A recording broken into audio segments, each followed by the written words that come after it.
পুনৰ অসম জোকাৰি যোৱা এটা ভয়ানক ঘটনা সংঘটিত হৈছে এইখন অসমতে। পংখী খন্দি গৈ মৃত্যুৰ ন্যায় নোপোৱাকৈ আকৌ এটা ভয়ানক ঘটনা সংঘটিত হৈ গ'ল। আচলতে এই অসমখনত হৈছে কি? অসমৰ মানুহবোৰে কিয় অকণমানো বুজি নাপায়?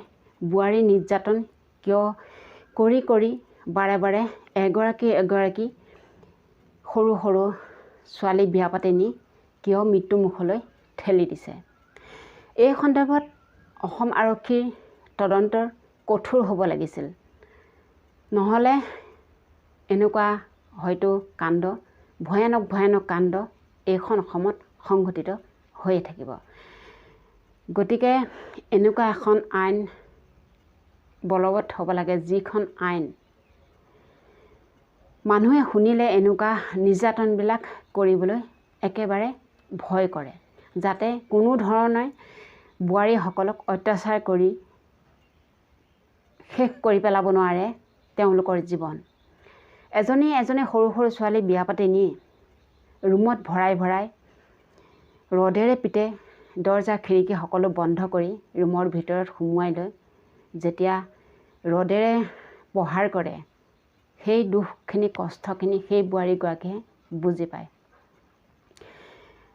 তাৰ উপৰিও বেজীয়ে সানি খুচি বহুতো কষ্ট দিয়ে এগৰাকী বোৱাৰীক। যিগৰাকী বোৱাৰী হঠাতে এনেকুৱা এটা ভয়ানক ঘটনা সংঘটিত হৈছে, সেই বোৱাৰীগৰাকী মাতৃয়ে বহুত কথাই কৈছে, কান্দোনত ভাগি পৰিছে। গতিকে তেওঁ মাকৰ মুখেদি আমি শুনিব বিচাৰিম কিছু মন্তব্য। গতিকে বলক ভিডিঅ'টোৰ মাজৰে আগবাঢ়ি যাওঁ। দুখ লাগে এনেবোৰ ভিডিঅ' দেখি থাকিলে, সঁচাকৈ বহুত দুখ লাগে। গতিকে আমি ভাবোঁ যিসকল বোৱাৰীক এনেবোৰ কঠোৰ শাস্তি দি জীৱনবোৰ শেষ কৰি পেলাইছে, তেনেধৰণৰ শাস্তি নিদিয়ক। লাগিলে তেওঁলোক ঘৰতেই বুঢ়ী হৈ থাকক বিয়া নোহোৱাকৈ। তেনেহ'লে বলক ভিডিঅ'টোৰ মাজলৈ আগবাঢ়ি যাওঁ।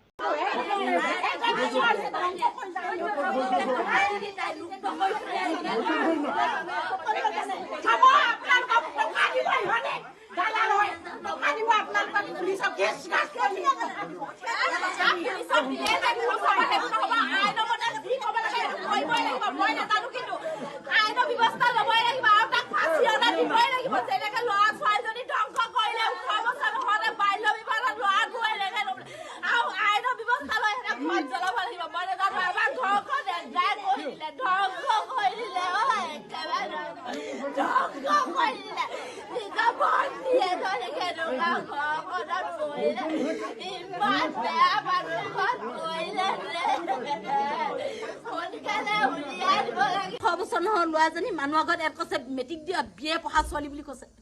বাল্য বিবাহ মই কেছ দিছো থানাত, ভিডিবি পাৰ্টিত কেছ দিয়া আছে। মই তাই বুদ্ধি কৰি পিনে ৰাখি থৈ দিলে, বাল্য বিবাহ নহয় বুলি কৈছে। মাকে মিছা কথা কৈছে বুলি কৈছে। মই বাৰ্থ চাৰ্টিফিকেট লগাই দিছো, ল'ৰাজনী জন্ম চাৰ্টিফিকেট লগাই দিছো। ইমান অত্যাচাৰ কৰে জানা নাই। কিমান চনত বিয়া পাতিছিল? তাই এতিয়া মাজতে 1.5 মাহ দিন পলাই পিনে ঘৰলৈ গুচি গ'লগৈ। ইজনী সৰুজনী পলাই গ'ল, আমাৰজনীও পলাই গ'ল। সৰুজনী কিন্তু ৰথে মাৰি আঁঠু কৰাই পিনে ভিতৰত ভৰাই থৈ দিয়ে। এটা মাত নেমাতিবি চুপ থাক বুলি কয়। কোনোবাই শুনিব ওচৰ চুবুৰীয়া মানুহ, চবফালে দৰ্জা লক মাৰি লৈ বুলি কৈছে। গিল মাৰিলে হেনো, তলা মাৰিলে ভিতৰত ৰথে মাৰে। ইমান অত্যাচাৰ কৰে, ইজনীয়ে সিজনীক বচাই দিয়ে, ইজনীয়ে সিজনীক বচাই দিয়ে। আপোনাৰ ছোৱালীজনী এতিয়া 18 বছৰ হ'ল? মোৰ 18 বছৰ হ'ল। মই এতিয়া নাজানো। মই কেছ দি থোৱা আছিলে, থানাতো আছিলে। কেতিয়া কেছ দিছিলে? কেছ কেতিয়া দিছিলে? কেছ দিয়া হ'ল ভালমান দিন। কোনে অহা পিছদিনাখনি কেছ দিছিলে। মানুহৰ আগত সিহঁতৰ ঘৰৰ মানুহে মিছা কথা কয়, বাল্য বিবাহ নহয় বুলি কৈছে। ছোৱালীজনী বিয়ে পঢ়ি আহিছে বুলি কৈছে। ইফালে মোৰ ল'ৰাজনী একো বিয়ে পঢ়ি নাপালে। মোৰ ল'ৰাজনী মেট্ৰিক দি পিনে হায়াৰ ছেকেণ্ডেৰী দিয়াইছিলে। ল'ৰাজনী 18 বছৰ হোৱা নাই, অকল হায়াৰ ছেকেণ্ডেৰী দিছে। বেয়া হৈছে, গুচি আহিছে। এটা ৰিজাল্ট শুনিছে, মেট্ৰিক দি গুচি আহিছে। এটা ৰিজাল্ট শুনিছে, মানুহটোৰ ঘৰত নাই। সিহঁতে ইমান মিছা কথা কৈছে ৰাইজৰ। ছোৱালীজনী বিয়ে পঢ়া বুলি কৈছে, বাল্য বিবাহ আহিছে। ছোৱালীজনী ইজনী 9ত আনিছে, যিটো পুতেক লেঙেৰাটোলৈ আনিছে ডাক স্কোৱাডলৈ, সেইজনী আকৌ 9ত অহা।